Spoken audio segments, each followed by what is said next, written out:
Your driver design is a little bit different using planar magnetics. Did you encounter something similar with your design methodology doing the LCD 2s and 3s? Not really. It's pretty straightforward. Really, for us, it was about the tensioning and finding that sweet spot where to get the right excursion. And how much does your headphone design share with your speaker technology? Is it really kind of a descendant? It's just as he said. Basically, we took a full-range driver and shrinked it down to fit into it. Yeah, but yours planar. Yeah. Yeah, planar magnetic. And I think we have a video available. You see, the thing with the planars is that they don't have coils. So they have a coil, but it's a long, skinny coil that kind of goes back and forth. So the coil is a multiplication factor. So the inductivity, which builds by virtue of the eddy currents, which are opposing the coil, or a uniformly driven driver, all right, of this type is vastly superior. I mean, it's like it's the only thing I would ever use. You look at my home system or one thing or another, but you can't fit that in. Sure, let's take a quick look at Alex's video showing his planar magnetic driver. So just to intro it, okay, thanks. basically we got our hands on a pace camera which can shoot at 2,500 frames per second. I don't know if we'll have audio for this. Turn on the microphone. We could rewind it possibly. Okay. All right. Well, we'll just go from here and I'll talk through it. There we go. So what you're seeing is our driver dissected and shot at 2,500 frames per second with basically colored sand on top of it.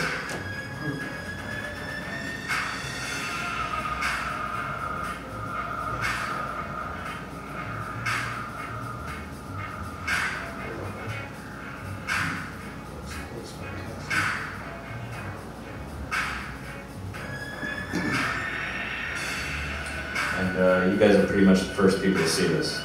Is that the LCD 3 driver? That is the LCD 2 driver. I made it.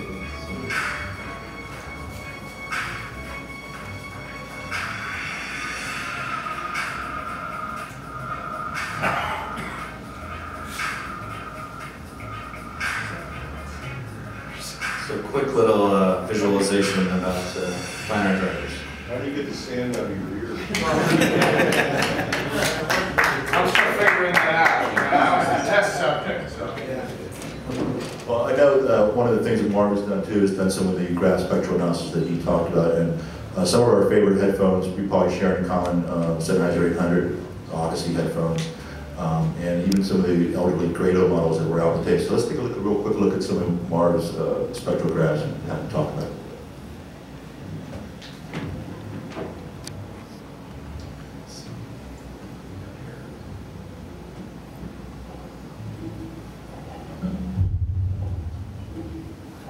In there somewhere. And just so you guys know, there is really only a couple of headphone graph systems out there. There certainly are debatable in terms of, you know, the accuracy and exactly what the measurements are showing. Tyler Hudson works for Headphone, you know, and he's certainly one of the pioneers of that. Marv is doing something pretty completely different, but trying to get at the same kind of measurement thing from a different perspective. So, oftentimes we get asked on this panel which are our favorite headphones.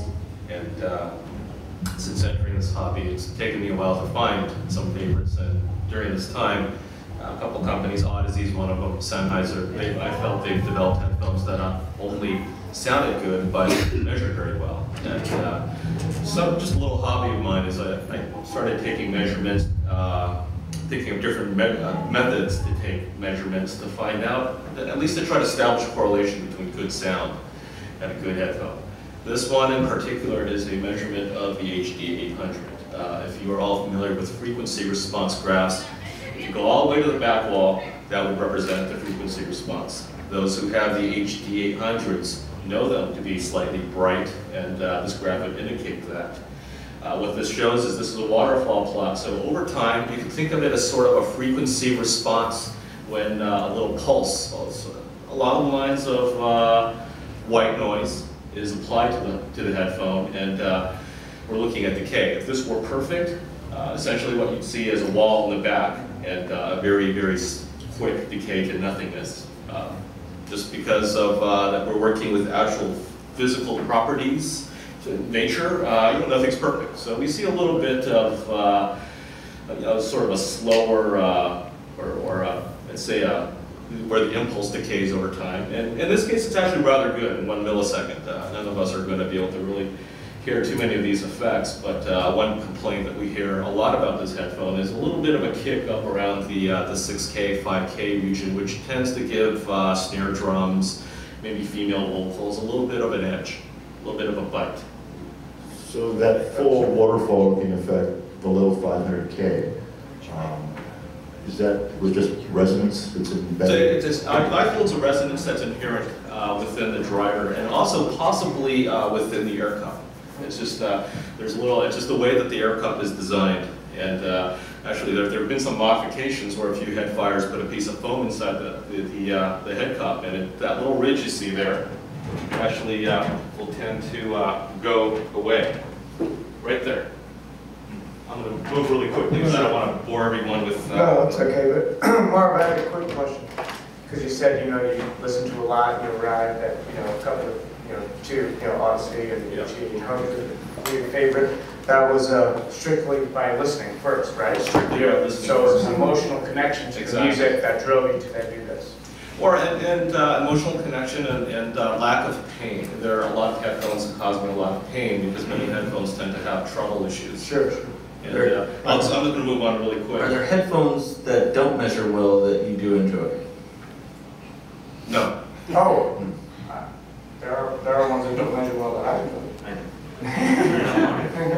This is a very old headphone. You cannot get this anymore. They're being sold for thousands of dollars on eBay. This is a Joe Grado HP 1000. It was built in the 1980s. In my book, it's still one of the headphones ever made. It's not perfect. The issues that I have with it are it's a little bit bassy, mid-bassy, a little bit muddy, and it's got a little bit of shoutiness, especially with female vocals. You can see that a little bit around 3 kilohertz. There's a little bit of a ridge there.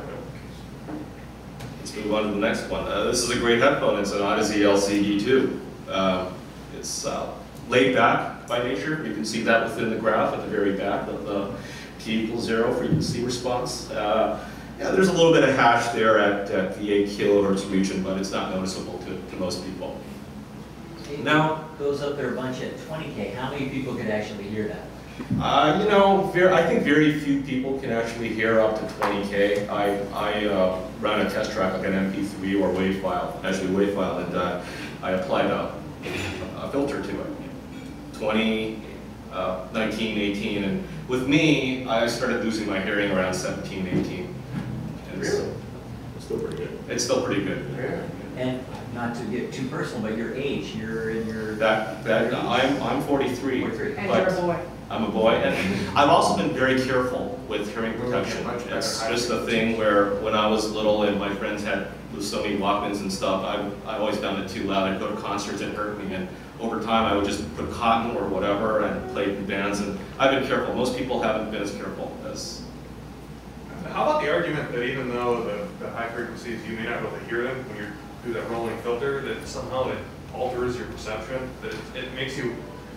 I've seen never been double-blind tested. Maybe there are. I mean, I've heard hypersonic effect. Folks in the business, very well-respected folks saying, they contribute to imaging and other aspects. So, I'm not one to say, because you can't measure it, you can't hear it.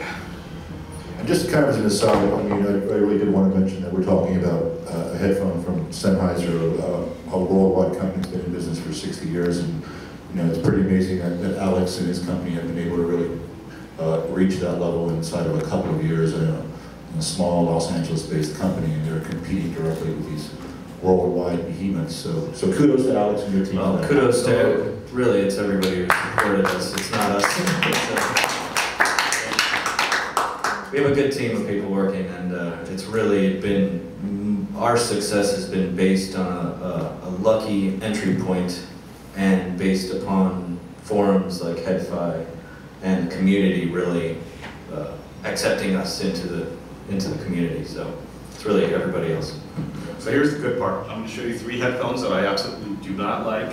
I'm not going to name them, but we'll see the differences. If you guys can guess them as a free headphone, yeah, again, these are the good headphones, and they all look a certain way. Yeah, especially down the floor there. There's some empty floor. I'm saying, hey, you know, when the music stops, everything should stop. There should be nothing. There should be no distortion. There should be no winging. There should be no resonances. So I'm going to go on to this one.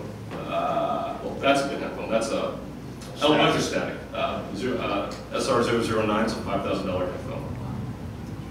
Plus. All right, I do not like this headphone. It has a lot of bass, and it's got a couple treble spikes, which I found very problematic. Usually when most people put on headphones, you know, we kind of adjust the volume to where the mid-range should be, where, you know, comfortable level with the vocals. And I just hear a bunch of bass, and the treble was just really difficult for me. You can see some of the ridges. Beats Dr. Dre.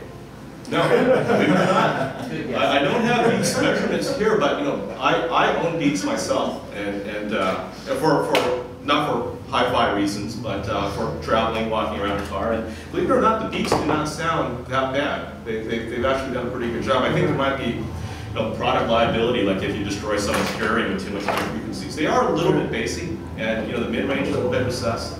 And they're not exactly the clearest sounding headphones, but for what they are, they're okay. The Solos make a great headset. When I'm in my office and I'm talking on my iPhone, the control talk feature, it's a great headset. One thing is for certain, they've done a hell of a marketing job. Yeah, I think without them, we may not be here right now. Right. We were talking about that yesterday. Any guesses? I'm not gonna. You really want me to say? Yeah, That's absolutely. Ultrasound EDA. The Edition 8, wow. I've only got two more, but they'll take up your time too much. All right, this headphone, maybe I can give you guys a clue. A friend of mine picked this up fairly recently and sent it over to me.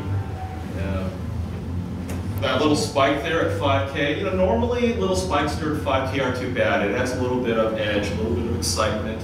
But in this case, it's just too extreme. And combined with the that little peak at 5K, 5.5K, and 11K, you know, you're getting a sympathetic resonance there, an octave apart. And to me personally, this really hurt my ears, and I just could not handle it.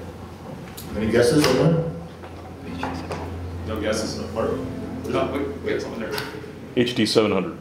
You're correct. Wow, okay. Nice guess.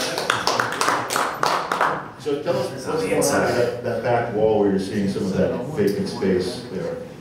The back wall? Right below the dip, the first dip. Right below the first dip. Well, this headphone to me sounded recessed. You're talking about this dip right here, right? Yes. Yeah. To me, first, this headphone just sounded very odd. Sometimes it just sounded like voices, or especially female voices, where the harmonics, the overtones of the female voices were somewhat muted. Yet at the same time, with that big spike coming up, it would, snare drums would just hurt. Especially, not all the time. It's a very spotlit phone with that sibilance and that attack with the snares, because the peak is narrow. But with certain types of music, or recordings where maybe the snares, the drummers had tuned the snares a certain way, or the hi-hats a certain way, it would hurt me a little bit. Okay. Before we move on to the third one, have you had any differences from burn-in show up on these? No, absolutely not. I have seen burn-in with headphones that have been maybe 10 or 20 years old. That's sort of extreme burn-in, but I've never seen burn-in to have a positive effect. Okay. Are you using the same amplifier on each one of these headphones? Yes. Next one here. This is this one was a little bit trebly sounding to me. You can see definitely a lot of red there up in 10K. A lot of heat up in, and that's the region where you tend to hear a lot of tape hiss, a lot of hiss, or like that sort of sound. Any guesses what it might be? Overall, it's. You might have one. You might have. No, you're close. You're close. It's very, very close. T1. Yes, T1. The T1. Yeah, the T1's, it's hard for me to say because I've heard many T1s, but I only have measurements of 2 pairs. And I would swear that the ones that I measured, and I've also let friends listen to the ones that I measured, were somehow defective or maybe from an earlier batch. Yeah. But I've heard some very good, T1s are beautiful. yeah, but I've heard some very, very good sounding T1s. Yeah. We used them in our office. So I'm wondering if the particular sample that I received was somehow not representative of the other examples. I think Tyler Hertzman's conclusion, he felt the Tesla was actually an overdriven driver. So his takes are probably pretty similar to yours. So one of the things I guess I wanted to come back to George on was... Can I say one more thing about the Odyssey? Sure. Odyssey, there's everyone talks about the Odyssey base, and this is a nonlinear distortion measurement. When I'll apply a 50 hertz signal and see how the band looks like. And if you apply a 50 hertz signal, you don't want to see anything else. You just want to see 50 hertz. Just a little comment here is that little 150 hertz spike, that is not being produced by the driver. That's being produced by the environment. When I took this measurement, there's something going on and that thing just lit up. But essentially, when we talk about distortion, second order distortion, third order, a 50 hertz signal, if there's second order distortion, you're going to see a little line up around 100 hertz. Right here, I'm seeing absolutely nothing. It's basically perfect. This is noise. This is just noise. And essentially, as I said, that line wasn't there. That's caused by the environment. And basically, so when you hear the guys say, hey, look, I really like the LCD2, LCD3s, they produce really loud, clean bass. And it's not a bassy headphone. It's very neutral there. They're absolutely right. I mean, these measurements show that I absolutely cannot find any kind of distortion, at least actually, this is higher than normal listening level. It's 90 dB. That's very loud for 50 hertz. Awesome. So George, I just want to kind of start by you and getting maybe your impact, your opinion on what you think the best headphones are out there that you enjoy. I like the Sennheiser 800s. I mean, basically overall, all of the Orpheus is a better phone, but it's not real world. Right. I find different things with respect to the measurement. These are all single phone measurements, all right? And I find there's a definite discontinuity with respect to feel, all right, in how the tone structure integrates if both phones are not the same, okay? So, because the magic bus here, if you're hearing a lot of, well, it's got this tingle here or this or that or the other thing, you're not getting it, okay? You're not on the magic bus ride. And the magic bus ride comes when both speakers, whether they're loudspeakers or earphones or whatever the thing is, are the same as each other, all right? Because that's how the mind localizes the bass. I've seen many instances of loudspeakers that measure like they have bass, but you can't hear it, it's not there. I've seen other ones that measure like they didn't have bass, and they rocked. Okay, I mean, we've all had that experience. Okay, and then that has to do with the continuity, the time continuity between the two drivers and the basic continuity from the bottom up. Have you done any testing that shows, do you really just test one, or do you test the left and the right? Do you do I test both channels. If there is a channel disparity, it causes severe issues. Basically, if you've got one driver that's off and it's not producing bass and the other one has a peak, your brain is just going to process that as having the worst of both sides. So what I found, like with my home system and many of the systems I have, is you have to tune the crossover for each loudspeaker individually. Okay, and Richard Vanderstein probably, and some of these guys, the really specialty stuff, they do that. Okay, and dude, that makes more difference than the measurements tell. Well, the other thing is that that's coming down here that's kind of curious is these things. These things make a difference. All right. Well, asynchronous jacks. Okay.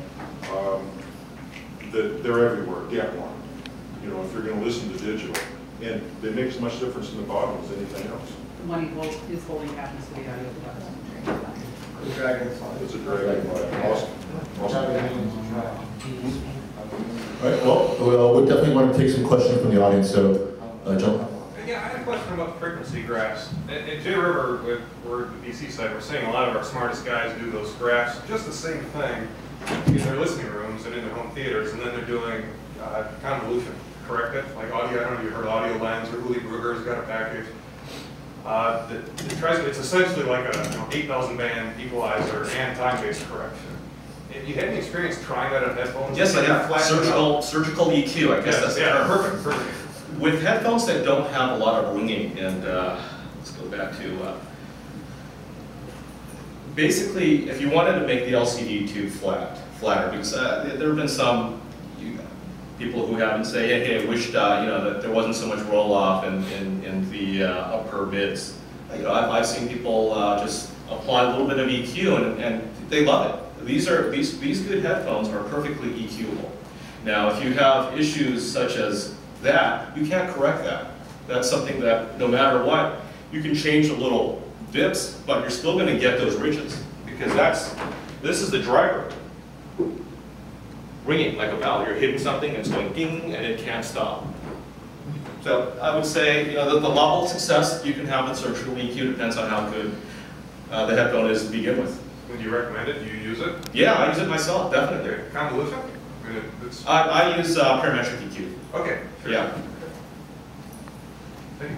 Have you found any difference in graphs and whatnot with regards to in-ear monitors compared to dynamic headphones, electrostat, planar magnetic, etc.? And is there as much variance in those as there is? The electrostats tend to be better behaved. It's just the nature of having a dynamic driver. The electrostats and the planars, they tend to be better behaved. Electrostats do have interesting behavior, and I don't know if you can see it, just little ridges like that. And actually, you'll see those in ribbon drivers too, for some reason. But that would kind of make sense. But overall, let's see, IEMs are a completely different story. IEMs tend to measure very, very well, especially the top IEMs. And the reason is the top IEMs use crossovers, just like speakers. And they can optimize the drivers. You have a bigger driver for the bass, but the problem with bigger drivers is they tend to break up at higher frequencies. So I'll put a crossover, and then we'll have another driver dedicated to the mid-range and another driver dedicated to the treble. So you just get great measurements with most of the top IEMs. I haven't listened too much to some of the lower tier IEMs, but I've heard a few, and then some of them aren't too bad as well. There are disadvantages, of course, with crossovers, but that's another issue. Just a simple question. When I'm looking at the graphs, it looks like there's a lot of energy in the base as it comes through over time. That it doesn't fall off. Yeah, that's actually normal. I mean, on that graph below 5. Yeah. Well, when you consider the fact that, at 20 hertz, how long is the wavelength? I'm not very good with math today, but I think a 20 hertz signal might be 50 feet long. Yeah. And just the fact that bass does take a longer time to dissipate, that's definitely why that's reflected there. And also with the enclosure effect. You have enclosures. High frequencies are directional. They're going to hit something, either get absorbed by the skin, or if they hit back in the enclosure, they're probably going to hit some piece of the air cup or the foamy material inside, and it'll just stop. Bass is going to keep going. And we all know about that, especially walking around in these rooms where we see some of these very great, high-end speaker setups, but they're in these tiny rooms, and you're just, occasionally you'll hear like a 50 hertz boom, So I want to kind of get Michael involved. You haven't done a lot of chatting yet. Want to kind of get your opinions on what got you in the headphone game. I know you and Alex both started DJing as your first headphone kind of experience, you'd say? Yeah, Alex and I come from, we're part of the same global underground dance family, and I was a DJ for many years, and so it was always about queuing up the record, right? And my introduction to audio, high-end audio, was speakers, the visceral experience. So for a long time, that was my ultimate reference, and the headphone was merely a tool to beat match, to write the mix, to bring excitement to the audience. And then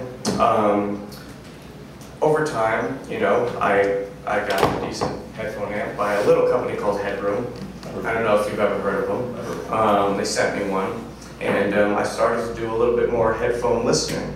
And over the years, I started to realize, because I write music reviews and equipment reviews, that especially recently, that a lot of records seem to be mixed for the headphone listener, which makes sense because how many billions of people are out there with headphones, with their iDevices and everything else. Yeah, going back to Dark Side of the Moon, that was a headphone. Yeah. You know, and I was admittedly born too late, though I did get to see Roger Waters through the wall.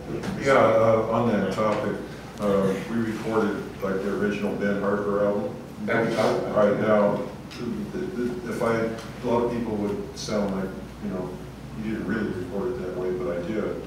That's omnis on 8-inch center. And it makes a point in that it images like crazy on a stereo system. Absolutely. No, it's awesome. Okay, so what it's telling you though is if you keep everything time correct, that amplitude differences are not that relevant. Mm-hmm. And it works for headphones too because of the spacing. Yeah, basically, it puts you in it. He's one of my favorite artists. So when I learned George, I worked with him at first. I was so excited. It's actually my wedding song, Forever. It's a song by Ben Harper. But to finish that, as a music reviewer, I realized that I used to always just use the reference system. I'd sit down, get lost in the music, and to me, the best headphone or the best hi-fi system is no headphone or no hi-fi system. I want to close my eyes and forget that there's speakers, crossovers, amplifiers, preamps, cables. I just want to be with me and Dusty, or me and Donny Hathaway in the room, or Ben Harper. That's the ultimate goal for me, is to make an emotional connection. And I find that a lot of people are mixing records, you know, specifically for headphones. So it's been a really interesting ride for me. You know, now I used to feel that headphones were just a great entry point into high end.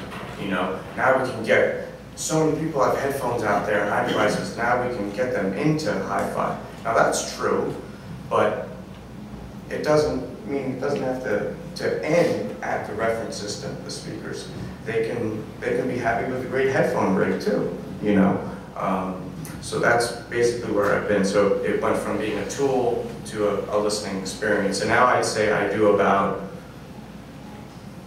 70-30, 70% reference system, 30 headphones, and it varies, depending on the album too. Like the new Beak album, Jeff Barrows with Portishead, definitely a headphone record. I mean, undoubtedly. You know, and there are other records that are mixed differently. And so Alex, did you have a similar kind of trajectory into headphones? Not really. I was more in the recording studio, so it was always just 2-channel speakers, near-field monitoring. But for me, I see a huge advantage as far as overpopulation and space requirements involved in setting up hi-fi 2-channel systems, and that's one of the reasons we did dip into the headphone world is space, really. Not a lot of people have a lot of space and can't play music loud, so we Especially in Europe. try and pull everybody into their own personal world. So I guess we'll conclude here with George shortly and maybe have him talk a little bit about, do you think your headphones will make it out this year, next year?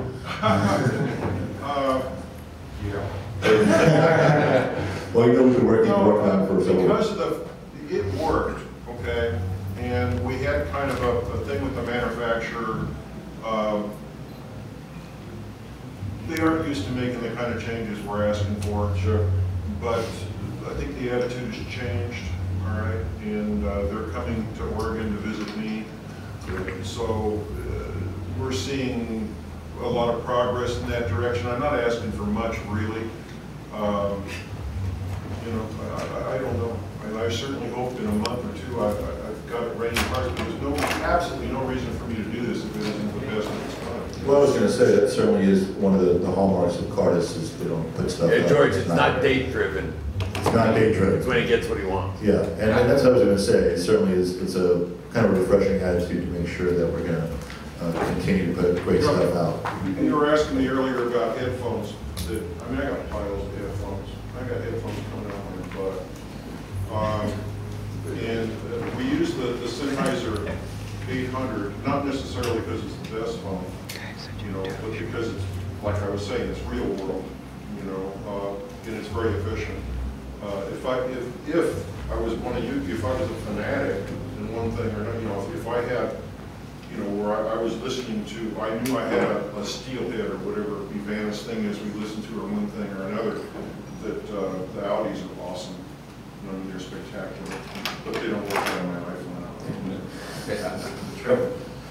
I want to say that I think it's so exciting that, you know, because I was a young guy when I started in high-end audio, you know, at T.H.E. I was a teenager. It was really intimidating, you know, but I really wanted to learn.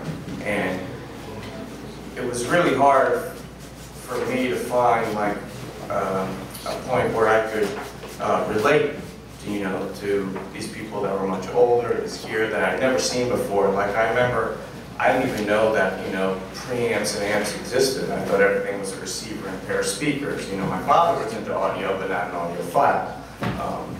But now we have, you know, and I've been saying this over and over again in, you know, my essays, we have an opportunity here that we've never had before, and that is we've got literally billions of people out there listening to music, exchanging music, being excited about music, you know, and it's all through these common devices, things like this. No matter what it is, they're walking around with their headphones, even if it's earbuds. Their music has penetrated, you know, pop culture, and it's always been a part of it, but audio has now. I mean, I just bought a headphone shirt at Disneyland. I took my wife there for her 40th birthday. I couldn't believe it, you know. And for hi-fi, that's a great thing. So we now have like a common denominator where we can say, okay, we know you know your iPad very well. You use it every day. We know you use your iPhone every day. All right, play something you love every day. Okay, cool. Let me show you how we can better it. We haven't had that before, and we need to take advantage of that. You know, we need to stop the what you have isn't good enough, and we need to say what you have is a great starting point, and let us bring you along. You know, I think it's really important. I agree with that. Yes, sir. Yeah, I got a question for Alex. As far as planar magnetics go, where do you see the future? What are the key areas you're looking to improve on? Where's your? How much better can it get? It can get much better. We already know that it can get better, so we're looking forward to the future. But for us, it's a form factor. It's figuring out how to make it into something that's a bit more comfortable for the end user. Okay. Down like earmuffs now. Yeah, very nice. Well, guys, I really want to thank you for coming out and hanging out with the Headphone panel the last 2 days. Thanks to Troy, Alex, Michael, Marv.